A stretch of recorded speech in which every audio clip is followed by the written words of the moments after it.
देखो इसमें दिया है यदि कॉट थीटा बराबर 7/8 है तो ये दो वैल्यूज़ हमें निकालनी है। तो हम कैसे निकालेंगे? देखो कॉट थीटा का अनुपात क्या होता है? कॉट थीटा होता है आधार बटे में लंब। ठीक है, तो आधार बटा लंब मतलब ये हो जाएगा 7/8, या यहाँ पे ऐसे लिख सकते हैं कॉट थीटा बराबर आधार बटे में लंब बराबर हो जाएगा 7/8। आपको अगर याद है ये चीज़ तो ठीक है, नहीं याद है तो मैंने आपको बोला था कि इसके द्वारा इसको याद रख सकते हैं, लाल बटा के ए। तो ये हो जाएगी साइन कॉस, ये हो जाएगी टेन, ये वाली कॉट। तो कॉट की वैल्यू क्या हो जाएगी? आधार बटे में लंब। तो वही चीज़ यहाँ पे लिखा गया है। अब हम क्या करेंगे, एक त्रिभुज बनाएंगे, समकोण त्रिभुज। तो यहाँ पे इस प्रकार से मैं समकोण त्रिभुज बना दूंगा। ये मान लीजिए इसका थीटा है, ठीक है, और ये ए है, ये बी है और ये वाला सी है। तो थीटा के ठीक सामने वाली जो भुजा होती है वो क्या होती है? वो होगी लंब। ठीक है, 90 के ठीक सामने वाली जो भुजा होगी वो होती है कर्ण, और जो बची हुई भुजा होगी वो होती है आधार। ठीक है, अब इसमें आधार की वैल्यू दे रखी है 7 है, तो यहाँ पे 7 हो जाएगा। उसके बाद लंब की वैल्यू दे रखी है 8, तो यहाँ पे 8 हो जाएगा। अब हमें कर्ण निकालना है, तो कर्ण हमें पता है कि हम दो भुजाएं हमें पता है, तो पाइथागोरस प्रमेय से हम तीसरी भुजा निकाल सकते हैं। तो यहाँ पे लिखेंगे पाइथागोरस थ्योरम से। तो आपको ये चीज़ पूरी लिखनी होगी पाइथागोरस प्रमेय से। ठीक है, तो उसके बाद क्या हो जाएगा? कर्ण का वर्ग मतलब AC का वर्ग बराबर हो जाएगा, कर्ण का वर्ग जो होता है वो शेष दो भुजाओं के वर्ग के योग के बराबर होता है। तो कर्ण का वर्ग मतलब कर्ण इसमें दे रखा है AC, तो AC का वर्ग शेष दो भुजाएं क्या हैं? एक है एक BC और दूसरी AB। तो AB शेष दो भुजाओं के वर्ग के योग के बराबर। ठीक है, अब जो वैल्यू हमें पता है यहाँ पे रख दो। तो देखो क्या हमें पता है, एक तो AC की वैल्यू हमें पता है क्या? नहीं पता है। तो AC की वैल्यू तो हमें निकालनी है। BC की वैल्यू हमें पता है 8 का स्क्वायर और AB की वैल्यू पता है 7 का स्क्वायर। तो 8 का स्क्वायर होता है 64 प्लस 7 का स्क्वायर होता है 49। अब इसको जोड़ेंगे तो 14 मतलब 9 और 4 कितना हो जाएगा? 9 और 4 13, 6 4 10 और 11। तो ठीक है, AC की वैल्यू अगर मुझे निकालनी है तो यहाँ पे रूट में आ जाएगा, बट प्लस आएगा, क्योंकि मैंने आपको बोला कि डिस्टेंस कभी नेगेटिव नहीं होती है, तो यहाँ पे नेगेटिव नहीं आ सकता है। ठीक है, तो AC की वैल्यू हमने निकाल दी रूट में 113। तो यहाँ पे मैं लिख देता हूँ कर्ण हो जाएगा हमारा रूट में 113। अब देखो जो त्रिभुज है इसकी तीनों वैल्यूज़ हमें पता चल गई, तीनों भुजाएं हमें पता चल गई। तो पहली चीज़ हमें ये निकालनी है, यहाँ पे इसको मैं यहाँ पे लिख देता हूँ। ठीक है, पहला निकालना है हमें यहाँ पे 1 plus sine theta into 1 minus sine theta upon 1 plus sine theta 1 minus sine theta upon 1 plus cos theta into 1 minus cos theta. अब देखो एक तरीका तो ये है इसको सॉल्व करने का कि थोड़ी देर के लिए अगर मैं यहाँ पे एक का स्क्वायर करूँ तो एक का स्क्वायर तो एक ही होता है, वैसे यहाँ पे स्क्वायर करूँ यहाँ पे सबका स्क्वायर हो जाएगा। तो एक का स्क्वायर तो एक ही होता है, तो स्क्वायर करो या ना करो कोई फ़र्क नहीं पड़ेगा। और इसको मैं थोड़ी देर के लिए अगर एक को A मानता हूँ, साइन को B मानता हूँ, तो यहाँ पर ये हो जाएगा A प्लस बी और A माइनस बी। तो ये होता है ए स्क्वायर माइनस बी स्क्वायर का फॉर्मूला। उसके बाद इसको सॉल्व करेंगे तो ये हो जाएगा ए स्क्वायर मतलब एक का स्क्वायर माइनस बी स्क्वायर मतलब साइन स्क्वायर थीटा। ठीक है, और बटे में ये यही चीज़ यहाँ पे होगी 1 प्लस ए मतलब ये भी ऐसा है ए प्लस बी ए माइनस बी। तो ये हो जाएगा यहाँ पे 1 माइनस कॉस स्क्वायर थीटा। इसको ऐसे लिखा जा सकता है। अब देखो 1 माइनस साइन स्क्वायर थीटा की वैल्यू क्या होती है? मतलब थीटा की वैल्यू नहीं होती है, बट साइन की वैल्यू और कॉस की वैल्यू हम यहाँ पे रख सकते हैं। एक तरीका तो ये है। दूसरा तरीका डायरेक्ट वैल्यू रख दो, जैसे साइन थीटा की वैल्यू अगर मुझे यहाँ पे निकालनी है तो यहाँ पे सबसे पहले साइन थीटा की वैल्यू निकालेंगे। तो साइन थीटा होता है लंब बटे में कर्ण, लंब बटे कर्ण। तो लंब कितना है हमारे पास?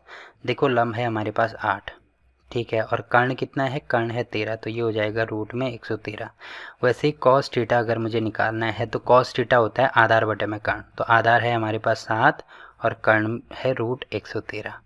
अब मैंने अभी आपको ये बोला ना कि या तो स्क्वायर ऐसे कर सकते हैं, मतलब इसकी वैल्यू मैं इसके बराबर कर सकता हूँ। अब यहाँ पे वैल्यू रखेंगे तो डायरेक्ट हमारा आंसर आ जाएगा। एक बार मैं बता भी देता हूँ। यहाँ पे देखो 1 plus sine theta into 1 minus sine theta upon 1 plus cos theta into 1 minus cos theta. इसकी वैल्यू मैं ये लिख सकता हूँ क्या? यहाँ पे दूसरे इसमें लिख देंगे हम। इसकी वैल्यू हो जाएगी 1 minus sine square theta upon में 1 माइनस कॉस स्क्वायर थीटा। ठीक है, अब यहाँ पे वैल्यू रख दो तो ये हो जाएगा 1 माइनस साइन थीटा की वैल्यू क्या है हमारे पास 8 बटे में रूट 113, 8 बटे रूट 113। अब क्योंकि साइन का स्क्वायर है तो इसका भी स्क्वायर हो जाएगा।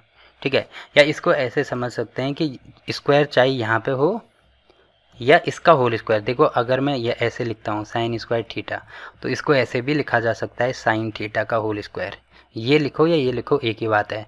बट अगर यहाँ पे है साइन थीटा का स्क्वायर तो इसकी वैल्यू मैं ऐसे नहीं लिख सकता हूँ।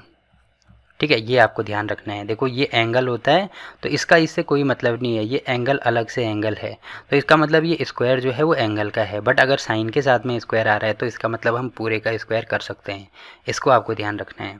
और बटे में यहाँ पे क्या हो जाएगा, वैसे यहाँ पे हो जाएगा 1 माइनस, अब कॉस की वैल्यू कितनी है, कॉस थीटा की वैल्यू देखो 7 बटे में रूट 113 है, तो यहाँ पे हो जाएगा 7 बटे में रूट 113। अब इसका स्क्वायर है तो इसका भी स्क्वायर हो जाएगा। अब स्क्वायर हटाएंगे तो देखो स्क्वायर यहाँ भी आएगा यहाँ भी आएगा, तो ये हो जाएगा 1 माइनस 8 का स्क्वायर बटे में रूट 113 का होल स्क्वायर। और यहाँ पे बटे ये जो बराबर है ये वाली बटे के ठीक सामने आता है। ठीक है, 1 माइनस ये 7 का स्क्वायर और यहाँ पे हो जाएगा रूट 113 का स्क्वायर।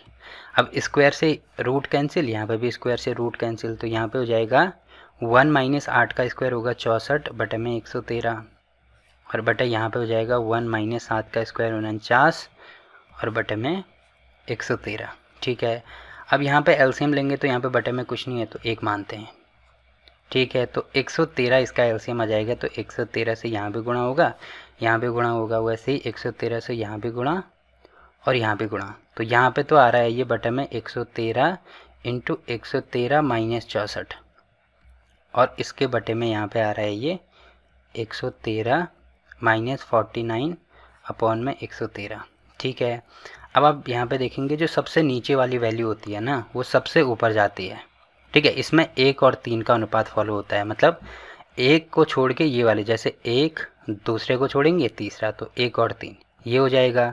तो मतलब ये मैंने गलत कर दिया, यहाँ पे ऐसे नहीं होगा, ये ऐसे होगा कि सबसे नीचे की वैल्यू सबसे ऊपर जाएगी और इसकी वैल्यू इसके साथ में जाएगी। ठीक है, ये आपको ध्यान रखना है।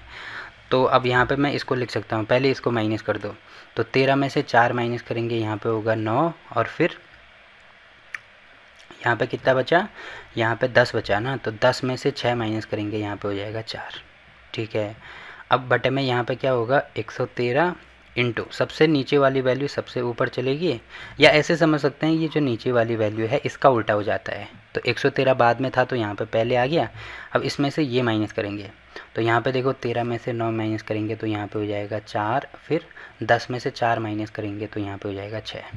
ठीक है, अब आप देख रहे होंगे 113 से 113 कैंसिल हो गया, तो ये आ रहा है 49/64, तो ये हमारा आंसर हो जाएगा। ठीक, अब देखो ये तो हमने क्या किया, अगर आपको ये फार्मूला याद है तो तब इसको ऐसे सॉल्व कर सकते हैं, बट फार्मूला याद नहीं है, अगर आप इसको डायरेक्ट करना चाहें तो वैसे भी कर सकते हैं, बट इसमें थोड़ा टाइम लगेगा। जैसे यहाँ पे है 1 प्लस साइन थीटा की वैल्यू है हमारे पास 8 बटा रूट में 113। ठीक है, इंटू 1 माइनस साइन थीटा, मतलब ये हो जाएगा 1 माइनस 8 बटे में रूट 113। अब बटे में क्या हो जाएगा, ये हो जाएगा 1 प्लस कॉस की वैल्यू है 7 बटे में रूट 113 इंटू ये हो जाएगी 1 माइनस कॉस की वैल्यू है 7 बटे में रूट 113। यहाँ से भी देखना यही आंसर आएगा, एक बार मैं करके भी बता देता हूँ जिससे आपको दोनों कॉन्सेप्ट क्लियर हो जाएंगे। ठीक है, क्योंकि एग्ज़ाम में ये चीज़ तो मतलब बहुत बच्चों को पता नहीं रहती है कि इसमें क्या करना है। तो अब यहाँ पे देख रहे होंगे कि ये गुणा में आ गया, मतलब इसका गुणा इसके साथ भी होगा, इसके साथ भी होगा, वैसे जो ये है इसका गुणा इसके साथ भी होगा और इसके साथ भी होगा। ठीक है, तो 1 का गुणा करेंगे तो यहाँ पे 1 का गुणा इसके साथ में तो यही होगा, फिर प्लस माइनस का माइनस, ये हो जाएगा 8 अपॉन रूट में 113। ठीक, ये हो गया। अब 8 का गुणा इसके साथ में होगा तो ये प्लस में है 8 अपॉन रूट 113, अब ये प्लस है माइनस है तो माइनस, अब 8 का गुणा इसके साथ में तो ये हो जाएगा 8 बटे में रूट 113 इंटू 8 बटे में रूट 113। बटे में वही चीज़, एक का गुणा इसके साथ भी इसके साथ भी, तो गुणा करेंगे तो 1 - 7 अपॉन रूट में 113, फिर इसका गुणा इसके साथ भी तो प्लस 7 अपॉन रूट 113। अब ये प्लस है माइनस है तो प्लस माइनस का माइनस, तो 7 upon root 113 into 7 upon root 113। देखो हमने यहाँ पे किया कुछ नहीं, केवल इनको गुणा किया, इसका गुणा इसके साथ में, फिर इसका गुणा इसके साथ में, इसका गुणा इसके साथ में, फिर इसका, मतलब सबको आपस में गुणा किया।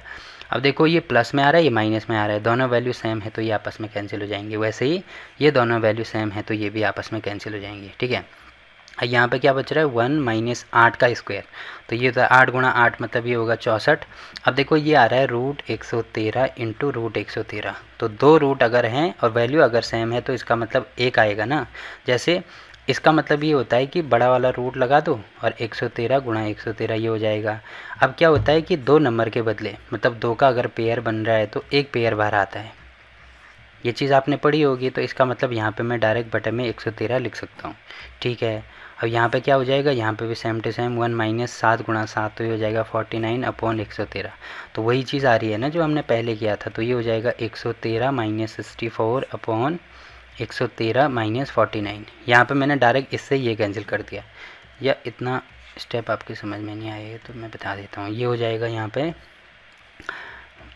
113 और यहाँ पे देखो ऊपर तो ये आ रहा है और बटे में आ रहा है 113 - 49 अपॉन 113। अब सबसे नीचे का गुणा सबसे ऊपर हो गया, ये ऐसे समझ सकते हैं, ये लास्ट वाले उल्टे हो गए। तो इसमें से ये माइनस करेंगे तो देखो कितना आ रहा था, ये आएगा 49। ठीक है, अपॉन 113 इंटू ये हो जाएगा 13, 113 बटे में ये हो जाएगा, इसको इससे माइनस करेंगे तो 64 आएगा। अब इससे ये कैंसिल तो ये आ रहा है 49 अपॉन 64।